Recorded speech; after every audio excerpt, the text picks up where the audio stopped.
So thanks everybody for joining us for the second session in our webinar series.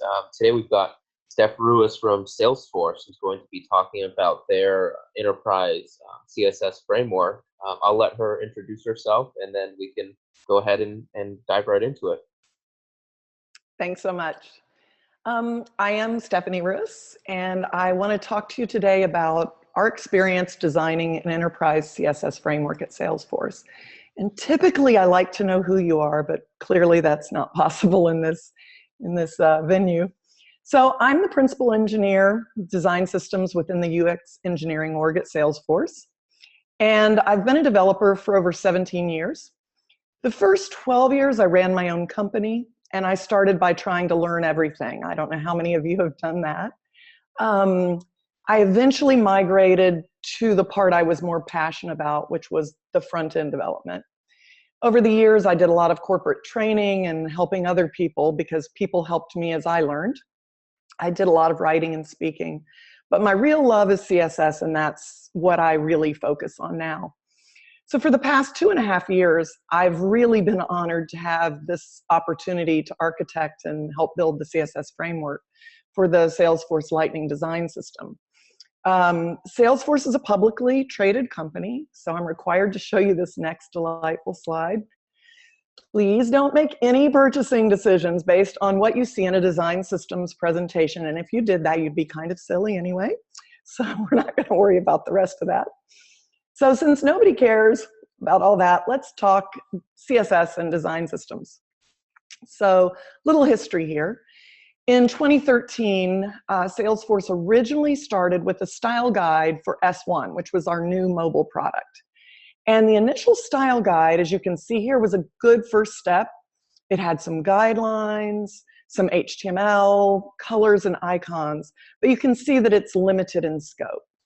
And so a year later at Dreamforce, which is our gigantic yearly conference at Salesforce, we talked to hundreds of customers and developers, and the team found that both customers and developers wanted more design direction and just more actual code and things they could use.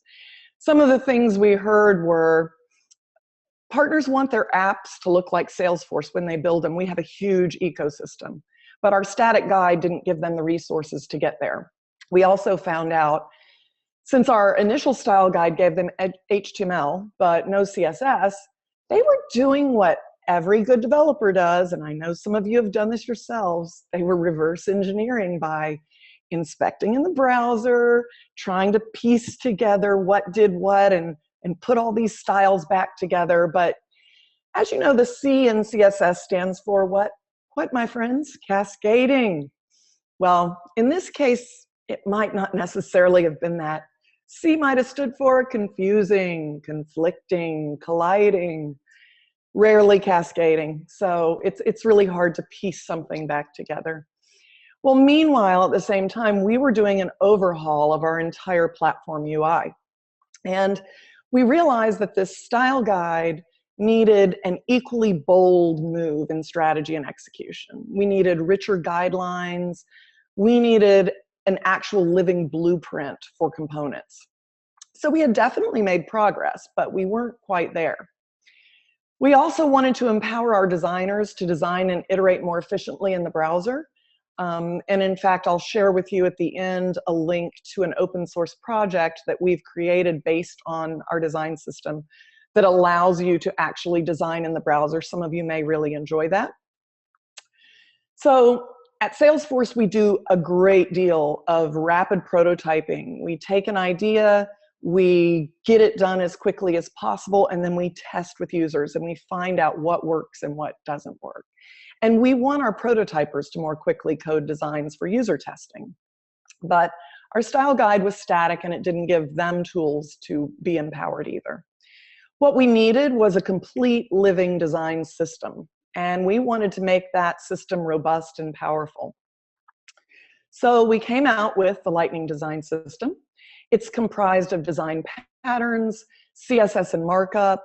We've got icons, a custom font. We've got color swatches, a mobile SDK, and other resources. both internal developers and our developer partners externally can take advantage of all these things. So at Dreamforce the next year, we announced this overhaul to our UI that I mentioned that we call the Lightning Experience. It's a huge, well thought out and huge UI and back-end change. If any of you have used Salesforce, and a lot of people do, you know that our old UI had been around for a really long time. We now call that classic. And it really needed an uplifting modern look. So, but in this effort, we didn't just paint it, with new CSS. We actually thought out the entire redesign of the UX and UI. So I'm sure you can imagine how large a task it is to keep all your designers. We have so many different clouds. We have acquisitions, and then we have hundreds of engineers, and then we have tons of external developers as well. So keeping all of those people on the same page is a gigantic chore. And that's why we set out to build the CSS portion of the design system as a living blueprint. And it evolves as the Salesforce platform evolves. So with design system components, we eliminate the need for these redline specs that our designers were used to doing. And we allow developers to reference actual code and, yes, even copy paste, everybody's favorite. Our framework consists of 3 parts. We have dependencies, we have objects, and then we have objects and components, and we have utilities. These are like spacing and text styles and layout helpers. So in our design system site, the CSS framework is found in the menu under components, and the utilities are within the component framework. And you can see all the different types of utilities we offer. We also have design guidelines that we publish to help designers make decisions before the developers even get involved. We give details about everything from displaying data to loading to messaging and notifications, accessibility, color, even localization. And we base all of this on the 4 design principles we use at Salesforce. In order of importance, those are clarity, efficiency, consistency, and beauty. And these principles are what we use to prioritize and make decisions about everything we do in Salesforce UX. We chose to use these same principles to guide our framework as well. And so many times when our team is making a decision, we decide, number 1 is clarity. So is this clear? That's the most important thing. And then we work down through these principles. So let's look at how clarity affected our decisions. Clarity says eliminate ambiguity, enable people to see and to understand and to act with confidence. So anybody who's worked with CSS may already be struggling with the idea of clarity in CSS. What does that even mean? Well, we made the decision to use very explicit class names with few abbreviations. And yes, it is verbose, but it is also more easy to understand. And so when you look at a class, you can very easily tell what that class is related to and what that class is doing. A way that we helped with that is by using BIM naming. That's the method we chose to make things more clear. BIM naming makes it easier for a group of developers working on the same project to understand a class immediately when they read it. So because we have such a large ecosystem of developers, it's important that everybody understands what they're looking at. And you may already be familiar with BIM, but if you're not, it stands for block, element, and modifier. And let me just show you a quick example of that. So let's pretend we're building a house. The house is our main component. That means the main block or component name, class name, would be house. And then an element, which would be perhaps a door in the house, is separated with 2 underscores. A modifier can be separated with 2 dashes. So in this case, we've got house -- red. We have a red house. However, if you're working with XML, you may want to use a single underscore because in XML, it's illegal to put double dashes in a commented out piece of code. which I'll talk about that more in just a moment. You can also have variations of the component parts. So in this case, we have a house with a white door. And the single classes that you use here, we use very few descendant selectors. It keeps your code base more flat, you have lower specificity, and it helps keep it more maintainable. How many times have you been working in a code base, probably somebody else's, maybe even your own, where you come across a rule with important, and important is one of those rules unless you're using it for utility classes that need to always overrule everything. I call it, you know, the lazy developer's way of winning. You add important, and now everybody behind you has to try to override that, because believe me, you're not the last thing to ever happen to that code base. So avoid important at all costs. And by the way, naming is hard, y'all. No matter what method you use for naming, it's always really, really hard. Let me go briefly back to the XML thing, because one of the things you really want to make sure of when you are building a framework is that you find out everything you can about where your code is going to go before you start building. Now, if you're in a small company, that's pretty simple. You probably have a good idea of what your startup is building or what your small company is, you know, what the stack is. However, in a huge company, in an enterprise company, if any of you are in a place like that, sometimes there are lots of different stacks. And it is really to your advantage to find out every possible place that your code could go. Admittedly, I thought building a modern, responsive, mobile-first, you know, do all the things right framework would take care of all those things. And I didn't. I was new to the company, and I didn't, you know, force somebody to walk me through every stack everywhere and find all the details. I would recommend you don't make that same mistake, because we have had to change our BIM to use the single underscore over the double dashes, which is the more common notation. So just a word to the wise, check every place your code can go. All right, so now what about documentation? Now, if I could see you, I'd say, how many of you love writing documentation? Come work for me. I have to admit, we don't always love writing documentation, but we do love the results.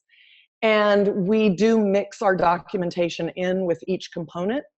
It's something we're going to be concentrating even harder on in the coming months to make that even more clear. So on each component page, we have an overview of the component. You know, at the top, we have the code and all that good stuff. And then we have information, what needs to happen with JavaScript, what needs to happen with accessibility. You know, what are the things you need to think about as you actually build this out? We do not provide JavaScript. We are HTML and CSS accessibility. JavaScript, we could be used with any framework you want to use us with, and we have our own internal Lightning components as well. So we also provide a component class overview chart, and in this we show each class that is used on a component, what it's applied to, whether it's required or not, you know, all the little notes and details that you might need. We're currently experimenting with automating our documentation and using a JS docs type format that we put directly into our SAS files, and then we can parse this out to display it in a variety of ways. This has been a big effort. It's not released to the public yet, but we've kind of defined our taxonomy with metadata that is all within our SAS files. And soon we will be able to surface things in new ways, but that's a little sneak into what's coming soon. So now that you understand a little bit about how clarity relates to our system, let's talk about the next principle, which is efficiency. And efficiency says, streamline and optimize workflows, intelligently anticipate needs to help people work better, smarter, and faster. So how does this relate to CSS? Well, when we started building the component framework for the design system, we began by doing an audit and an inventory of all the components in our designer's Lightning comps, because remember, the whole UI was being redone at the same time. And oh my gosh, I'd love for you to guess how many font sizes and colors of blue do you think we found? So within this design system, design patterns were established to standardize and align all of these designs, bring all these blues, bring all this spacing, font sizes together. And then the designers aligned their comps to the patterns. So they all chose to use the brand blue and the spacing that was given.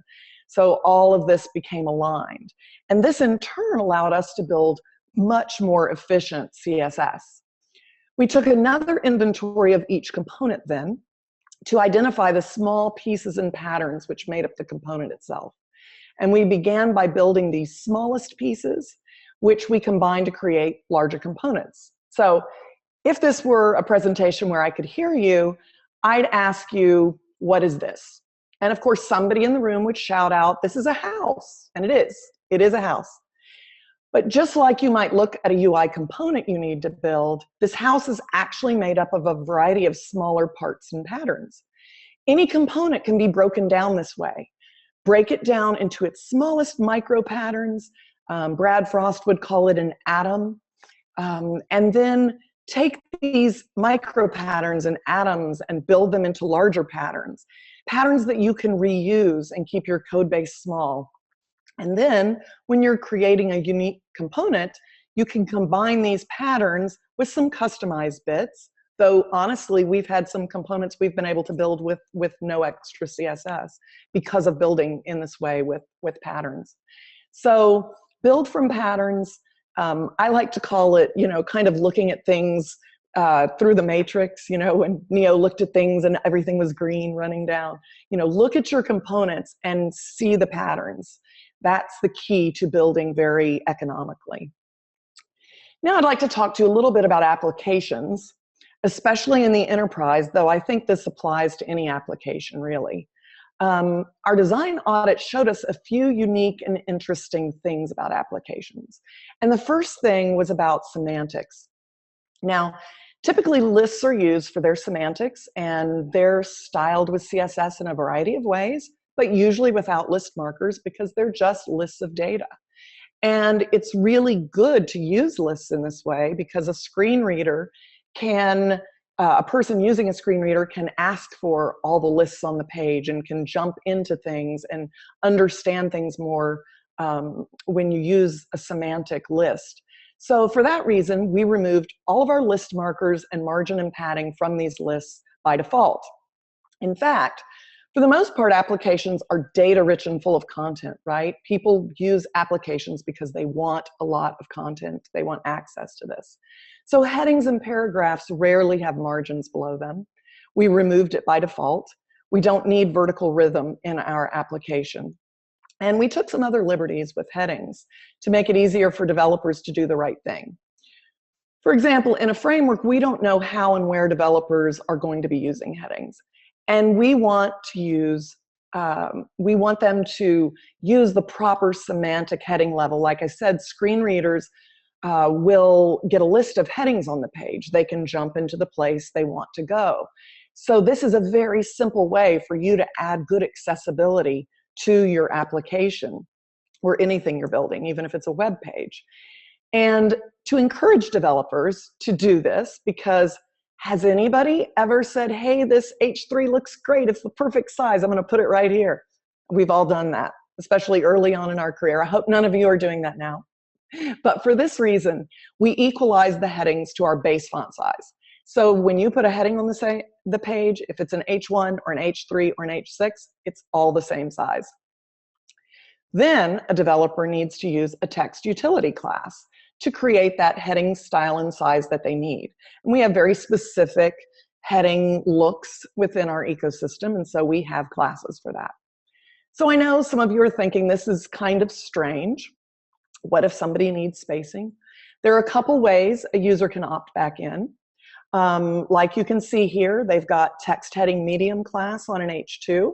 That gives it the style. And then the SLDS M right small, which gives it some right margin. So you can use this utility classes. But if you need vertical rhythm, and list items to have markers in a large section of a page, maybe a discussion feed. There's a simple wrapper that people can use.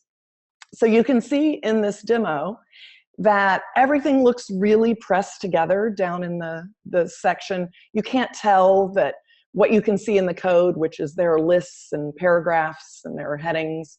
It's just all bunched together with no vertical rhythm. But if I add the text long form class, you can see immediately that all these elements opt right back into their default styling. So we've chosen to do it this way because this is the lesser used case to opt back in.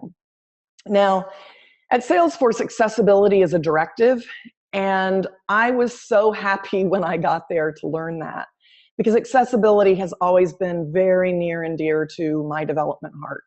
I have always felt that accessibility for all people, and let's face it, in this day and age, accessibility actually helps devices. And accessibility doesn't just mean blind people. It means people that are colorblind. It means people that have low vision. I have an aunt that has lupus, and she has to have her screen gigantic to be able to see things. It can be people with a mobile impairment that have to use a keyboard to navigate, or a power user that uses a keyboard to navigate, right? So keeping your page accessible to all people and devices is a really important thing to think of first and foremost as you develop. So we've baked accessibility into our framework. Where semantics matter, we've used the proper elements, like I talked about with headings and lists, etc. ARIA roles can be used, we do use where they're needed on components. So if there's not a semantic role or something, if we're building a widget that a screen reader won't understand, there are ARIA roles that we can tell it what part of the widget this is. We define our sizing in rem units so that a user who increases the base font size in their browser has a fully zoomed experience without having to zoom. And by this, I mean, if you're not familiar with rem units, a rem unit is simply the base HTML size for your font. So if you leave that at the default 16 pixel size that a browser has set, then your rem unit is one rem unit is 16 pixels. Now, we build things in rem units, so we size our components in rem units. Surely we all understand that people can zoom. You can go in and you can hit the plus when you get that page where the developer was, 18 years old and thought everybody could read 10 pixel text. You can hit zoom and it works fine. And it zooms the whole page. But if you change the default font size of your browser, let's say you have low vision and you want your default to be 32. You don't care that the developer said the base was 16. You say the base is 32 for me. If you build in rem units, everything sizes up. If you build your components in pixel widths, they do not size up, but the font does, and you can end up with crazy line lengths, super big text in little things, very difficult for people to navigate. Just something to keep in mind. And though we're framework agnostic, which means, like I said, we only create the UI, and we allow developers to mix us into any JavaScript framework, we've documented what happens to keep that accessible because we want developers to do the right thing. So we love consistency as well, and the principle of consistency says create familiarity and strengthen intuition by applying the same solution to the same problem. You might understand this as UX folks. Sometimes when you have different designers working in different places, you can solve things in different ways. And so consistency says, let's solve this in the same way each time we have the same problem. Now, the way this plays into the CSS framework is we have these basic atoms in our design system, and they're called design tokens. They are simply variables or constants, however you want to look at it, and they represent a specific value. So we provide these token values for a large number of properties. These are some of the properties we've abstracted into the variables. And when a developer uses tokens for values, if Salesforce later decided to change a border radius or a background color, their app would receive that change and keep the look of the Salesforce ecosystem. So right now, let's say we have a 4-pixel border radius on lots of things. If we later decided, oh, it's so modern now to have square corners, we would simply change the value of that token. And anyone that's built anything on our system, internally or externally, that has taken advantage of our design tokens would now have square corners. They would keep up to date. And it helps our internal designers because they can now spec their components using tokens with the values we identified during the audit. And this keeps designs consistent. So they don't have to redline and put pixel values in. Now in our site, the tokens are located in the menu under Resources, under Design Tokens. You can see all the token categories on the right side of the page, and then there's a token name on the left with its value illustrated to the right of that. And if you're familiar with SAS, you'll recognize these token formats. These are just SAS variables, but that's only one of the design token formats we export. We have an open source tool that you can look at and use and fork and do whatever you want. I think we currently output about 6 different formats. Our internal format is different. We use SAS. We export less and stylus and both iOS and Android tokens. And Theo just eats up a little JSON and spits out these design variables. And it's really an efficient system. Now, whether you're using SAS or not, every developer writing CSS knows that the most frustrating part, as we mentioned before, is the C.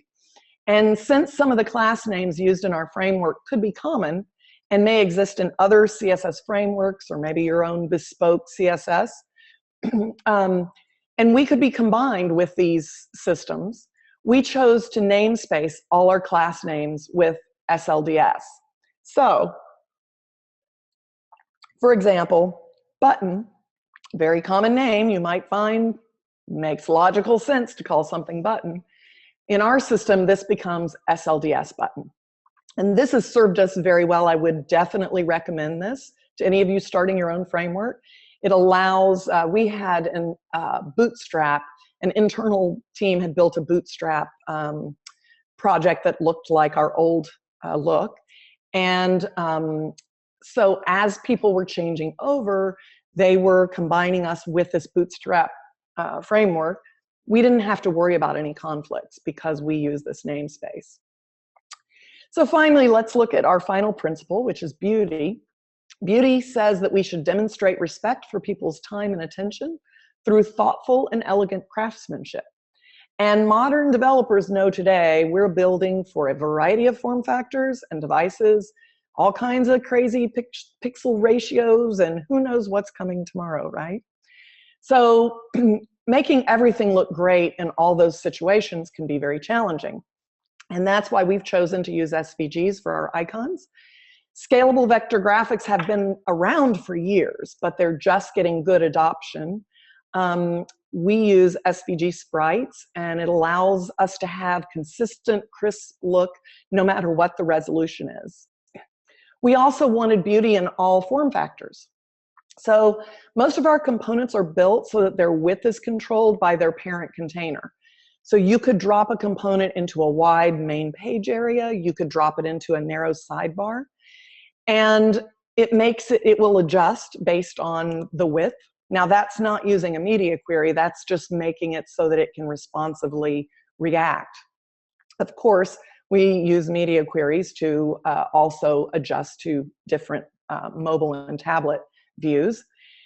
But in addition to making our components responsive to their container, we rarely use heights. And heights are a really tough thing to deal with. You know, lots of times people want a very common UX design pattern, 3 equal size boxes, right? And it's very tempting to put heights on so that the box with less stuff in it is as tall as the other boxes. This is a really bad idea. It's really, one of the reasons it's a bad idea is for localization. Because when you're localizing, perhaps you're changing to German. And now you've got some very long words, or Russian, very long words. Now your content may overflow your boxes. What we've done instead is to use Flexbox, because Flexbox allows you to have these equal height containers. So the Flex children will be the same height as each other, no matter which one is tallest. So we utilize Flexbox a lot in our framework. And localization is something I would definitely, just like accessibility, I would recommend to you to pay a lot of attention to. If your framework may go all over the world, like ours will, or ours does, you really need to pay attention to not necessarily truncating everything. You know, there's a funny talk that my husband, Greg Rewis, gives. He's a developer evangelist at Salesforce. And he has a really great talk on localization, which is showing a lot of the funny fails in localization, where in Italian, some tabs that were all different types of new items, but when they truncate in Italian, whatever the word is for new there, all the tabs say new, new, new, new, new. There's a lot of elements to keep in mind as you localize, but heights are something you don't want to do. I would encourage you, as you look at building a framework, to keep in mind knowing everywhere you're going to go, to keep in mind doing accessibility from the beginning, to keep in mind knowing where your framework may go later, for example, with localization, and to try to make it work for everybody, everywhere. Now, if you'd like to access some of the resources I showed you today, you can download our design system. It's all run on NPM, and you can build it in your own, on your own computer, or fork it or contribute to it. We are open source. We do actually work in 3 different releases at one time, which is kind of odd.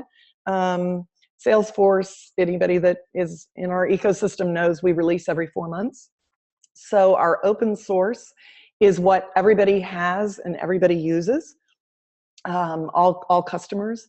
And then there's another version that is what we're about to release, and customers with developers with sandboxes get that. We've started releasing our open source for that version at the same time that developers get sandboxes, so they have that documentation and they can use it. And then we have the version that we're building for what's coming next. So it's a little crazy to juggle. It does mean that our open source system, typically we accept bug fixes. Any big component additions are hard for us to accept because they have to be patched back into a huge framework. So keep that in mind if you decide to contribute. The last one link here is the Design System Starter Kit. And that is the thing I talked to you about, where you can design in the browser. I would tell you to have a look at that. If you have any desire to do that, one of my coworkers, Kaylee, put that together, and it's a really great tool. But anything that we open source is at our GitHub, Salesforce-UX. So Theo's there, you can take a look. And before we move to questions, I'd just like to say thank you for taking the time out of your busy day.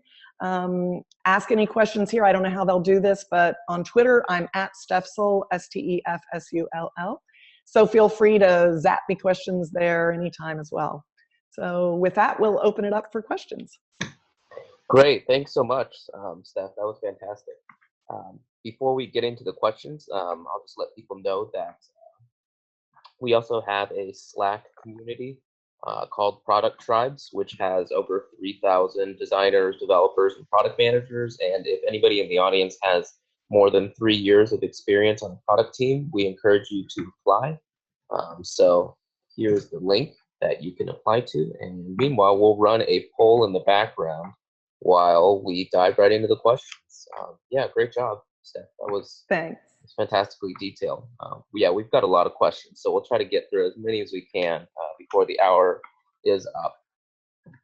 So one question that we have is about the team size and the roles on the Lightning Design System team. So could you talk a little bit more about how the Lightning design system team is structured, and how those roles have also evolved over time to where you guys are today. Yeah, that's a great question because we have evolved. So when I started 2.5 years ago, we had a small design systems team under our larger UX engineering umbrella. And UX engineering also includes our prototypers, and now also includes our accessibility people, which is great because we've got them right there to handhold us to make sure we accessibly build from the beginning. So we initially there were just a couple of us building the framework and a couple of designers managing kind of the patterns and such. As we've grown, we now are broken into 3 teams. So my team, which is now managed by Nicole Sullivan, who's Stubbornella. So some of you that follow CSS know her. We're very excited to have her. But my team is simply the CSS framework. We do all the building, and we work with our internal Lightning Components team to help them build these components based on our blueprint. Then there's on platform, there's a UX patterns team, about 5 folks there. Oh, I should say our team, I believe, is 5 folks as well. We just hired somebody new yesterday, yay. And then this patterns team really works with all the clouds. So we do something we call a standards review at the beginning of our 4-month release cycle, which has someone from our team, someone from the patterns team, someone from the other 3rd triad of our folks, which is the visual design people. We have someone from their team. And then we have an accessibility person. And we meet with each designer, head of the cloud, and we look at what they're designing, and we talk about patterns and, are they creating a special snowflake?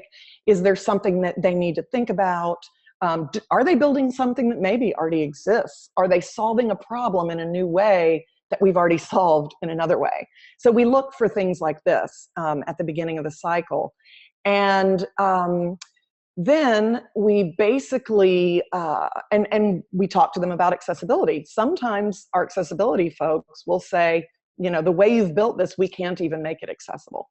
So it's a large federated team, and it's a big process. And then they go on to build, finish their design, I should say, and then they file a dependency on our team to say, okay, we're going to need this built. Our developers need it by this time frame, and so it's a giant process, which has grown into being broken into several teams, which is a little tricky to manage, But we do use Slack, and we do use our internal chatter, communication tools, and then all these meetings. And another thing we do that I really like is twice a week for an hour at a time, we have something we call advisory board. And people can bring design issues to the same group of people. They can bring bugs, development bugs, just any kind of question. They can schedule time with us and meet with this team. So it's worked out very well for us. Gotcha. Yeah, that's a lot of great detail into how the team is structured there. The next question we have is more about styling with CSS. So in this particular case, Nikolaj says that in his system, they use a lot of old UI libraries that are very hard to style with CSS. So their native CSS is quite complex. And he's curious, how did you deal with styling Salesforce without the deep and costly change of front-end libraries? Meaning, why did we build our own? Yeah, I guess so. Yeah. There was some discussion before I got hired on the team about, hey, why don't we just take Bootstrap and customize it, right? Because that seems to be a very common thing for people to do. But we quickly realized that our ecosystem is very unique, And we have a rule that we don't build anything until we see a need for it. So for example, we just got a request for oh good grief. I'm trying to remember the name of it. Not an accordion. The thing that all the, you slide, oh good grief. Anyway, a thing that we don't have, that all the crazy systems have. And the reason the team wanted it is because everybody has one. But we don't build things because everybody has one. We build things because we see a need in our system. And one of the things that comes out of those standard reviews that's really great is we didn't have an accordion because we had never had a need for one. And then last time we were doing standards reviews, all of a sudden we saw 4 different teams across our ecosystem, across our clouds, that were doing some type of an accordion. So what we do is then we take those 4 teams, we connect them with our patterns UX team, and they make sure, like, okay, here's what an accordion should be, here are everyone's needs, and now let's all make our accordions consistent, right? So that is how we have done it. We haven't had to deal with old UI frameworks. And in fact, I'm going to make you all very jealous. We don't have to deal with old browsers. Our browser target is the same as our Lightning experience, which is IE11, Edge, and all the other modern browsers. So that's given us a lot of flexibility in creating really fabulous Flexbox, modern CSS markup. Gotcha. And actually, there's a related question here, which is again talking about sort of rolling your own versus using an existing framework. So let me find this here in the list. All right, got it. So Taro is wondering, you sort of touched on this a little bit, but do you see a benefit to basing a design system on an existing framework such as Bootstrap, especially when you're working with limited resources? Or would you recommend that it's always better to kind of start from scratch? I would say it depends on your own ability, because I've done it both ways. I worked at a startup for almost 3 years before Salesforce. And when I first got there, they had no one that really did CSS. Everybody was, back end and all these other things. So I was hired completely to handle the CSS. And they had a demo they wanted to do, and it was in 48 hours. And I had 48 hours to create UI that they wanted for this for this product. So I did what lots of us do, right? I'd never worked with Bootstrap, and I'm not going to beat Bootstrap up. It's been a great thing for a lot of people. But I said, oh, I'll just use Bootstrap, and then I'll change the variables, and then I'll just use the parts of it I need. And now, because this was 5 years ago, a lot of it may have changed, but it turned into a very frustrating experience for me because, yes, I did skin our product in 48 hours of hard work, but it then took me probably 6 or 8 months to extricate Bootstrap, because what I learned is tons of stuff I didn't need for an application. But I couldn't take a lot of it out because, this little group of CSS is dependent on something in this little group of CSS, et cetera. So you really kind of at that time had to take all or nothing. I've also worked with NWheat, which is Harry Roberts' little CSS framework of objects. And I liked that, but I also found myself changing a lot of things. I've worked with Nicholas Gallagher's stuff.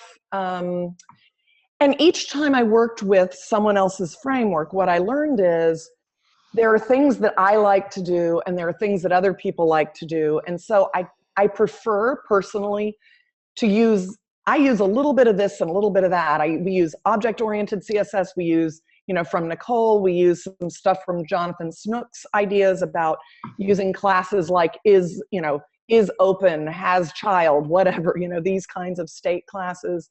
We use BIM. So we use a lot of things that I've learned over the years that I like from other people's stuff, but we've put it together into our own thing. So, you kind of have to weigh, do you have time to do it? Are you willing to go with the headache of somebody else's code? Or can you actually pull it off, make it really more succinct and be just what you need by building it yourself? Gotcha. And now we've got a question about decisions around your naming conventions. So someone is wondering, when evaluating naming conventions in the different frameworks and utility models, did you consider atomic or functional CSS at all? What sort of made you guys go with a more verbose VEM system over something simpler like atomic CSS? Yeah. As I mentioned before, clarity is literally our #1 principle. And we have not only got hundreds of internal developers, but we have probably, I'm not going to say a number because it grows, but we have thousands of external developers. And in a system like that, I felt like verbosity trumped terms like PEM and RES and D23, and you know what I'm saying? Like, our old style guide did use that kind of single classes that you had no idea what they meant unless you memorized them or looked them up or inspected, single purpose classes. I am not a fan of that methodology. I feel like it's more important in a system like ours to put a lot of the weight of change on our team rather than tell developers, hey, our buttons are not blue anymore, now they're green. Please change the blue single purpose class to this green single purpose class.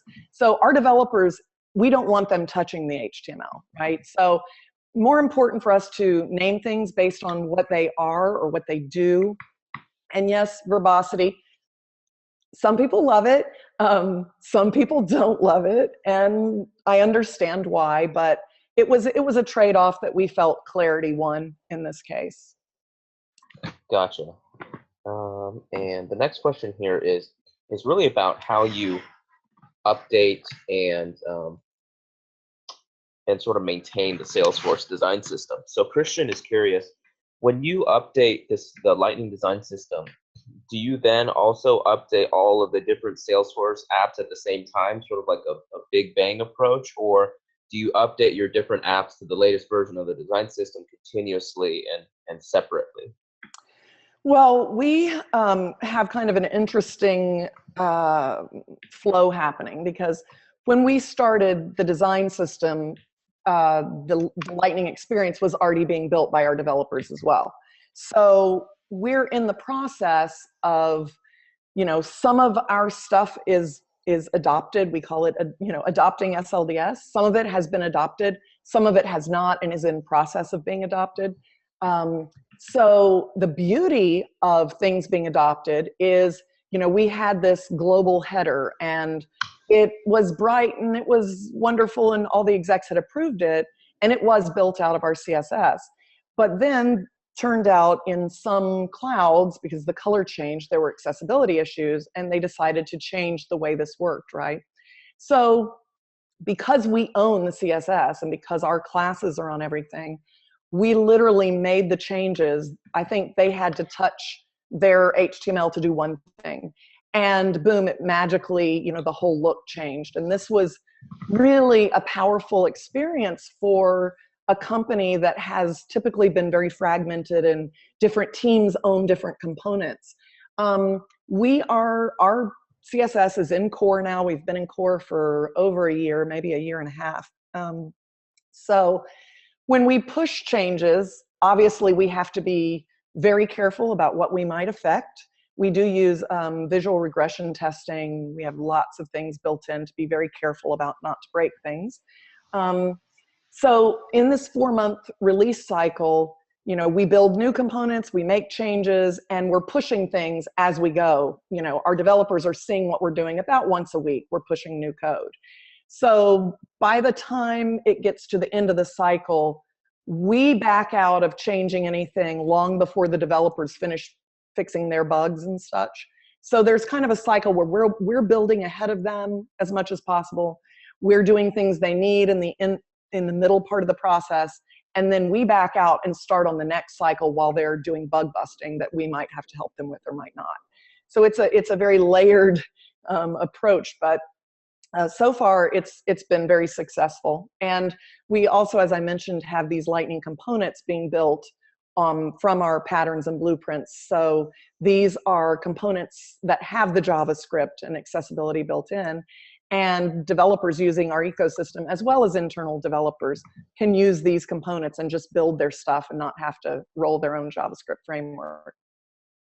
Gotcha. And we've got a related question actually again about how the design system interacts with the different applications and platforms that are related. So do all of the applications and platforms that use Lightning pull in the entire code base from the system, or are they just pulling in certain parts and components? Right now, it's all or nothing. We haven't broken our system up so that you can just pull a piece of it in. We are in anything that is served from platform, as we call it, has our system. Any way you can build on Salesforce nowadays, including Visualforce, including my.app applications, Lightning Out, all these little ways you can build on our ecosystem have a way to pull SLDS into your development cycle. Now, as you've probably noticed, we do acquire companies. We have been known to do that a good bit. So we are constantly acquiring people with a new stack. We might acquire a company that's built on Angular. We have internal people built on React. And we have, I don't think I'm speaking out of turn to say that at this point, all our clouds and I believe all our acquisitions have either adopted or are in the process of adopting, which is just absolutely huge for a company the size of our giant ecosystem. It also puts a lot of pressure on us not to break people. Can you imagine how scary it is when we make a change? Like, oh, right. But the other thing we're looking at right now, and we haven't fully solved, is two things. And feel free to Twitter at me with ideas. We need to probably set up some subsystems because we have something called console, which is used by people taking service calls and things like that. And they want everything super tight and compact and lots of data on their screen. And they kind of like things vertically split so they have more towards the top from different areas. We're looking at ways we can help solve that. We have something called communities where people can build a community and they can customize it and they can make it look like they want it to look like. And so, as I mentioned, we have design tokens. We're looking at ways where customers can override our design tokens to theme or to brand their things. We're looking at, some other interesting things like making our tokens more granular to each component, so that if we wanted to do something like Gmail does with like comfy, cozy, that kind of give a user setting, that we could allow people to make their stuff more compact or make it more airy, whatever they prefer, by using these more granular tokens. So there's lots of challenges that we are constantly looking at ways to fix. And one of the interesting things, like I told you how we zero everything out and we make all our headings the same size, never believing for a minute that we would be needed to use in fully kind of, as I call it, like an editorial view or a website view. Except we've been so successful internally that now these things like our big event sites and things like that, they're using our design system to build that.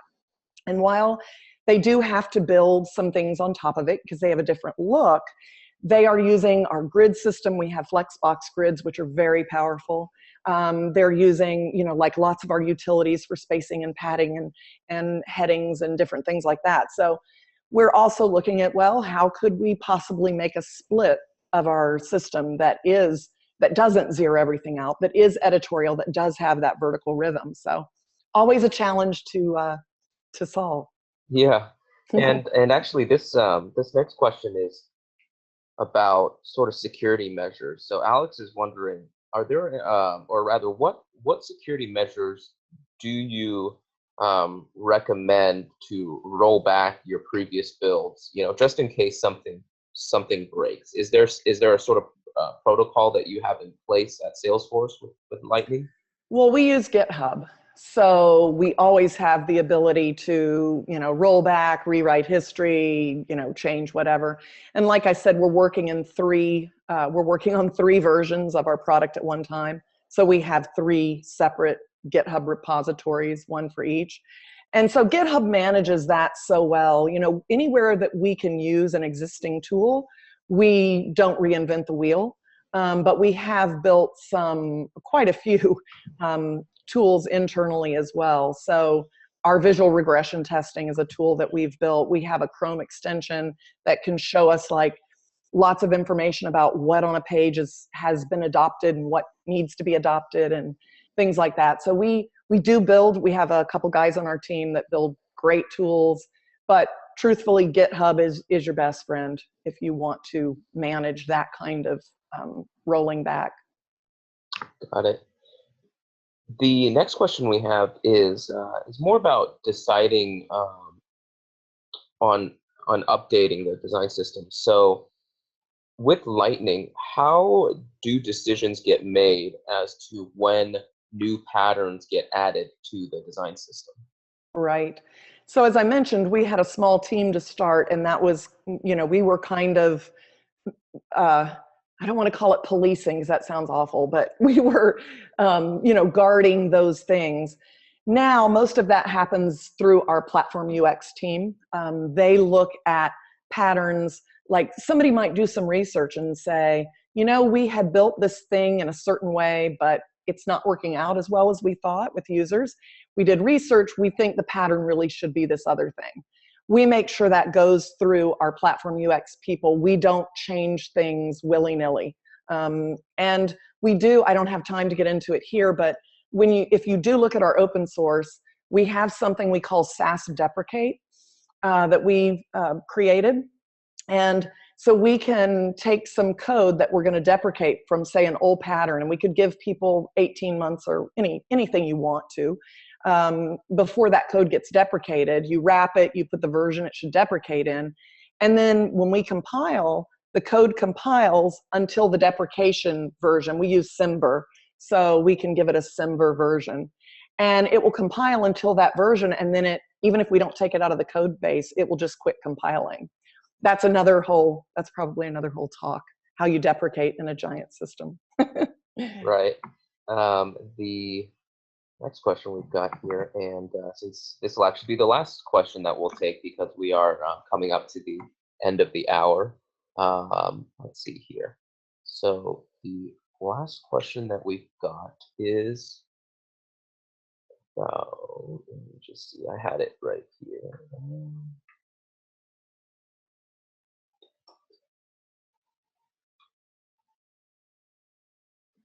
All right.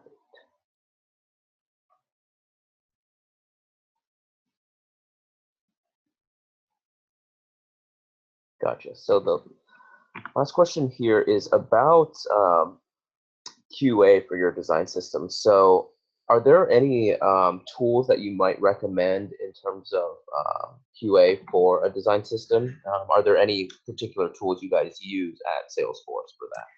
We have all kinds of stuff that our code goes through after we create a PR. Everything from all kinds of linting. And then we have, as I mentioned, a visual regression tool that lets us see, did something change in an area of the framework that we weren't expecting? And we have to okay those changes before we push merge our PR in. I think if you download our system and then just use the steps and build it on NPM, I think you can kind of see what we use. We have a lot of tools. In fact, there are a couple of people that's literally their job. And I do whatever they say.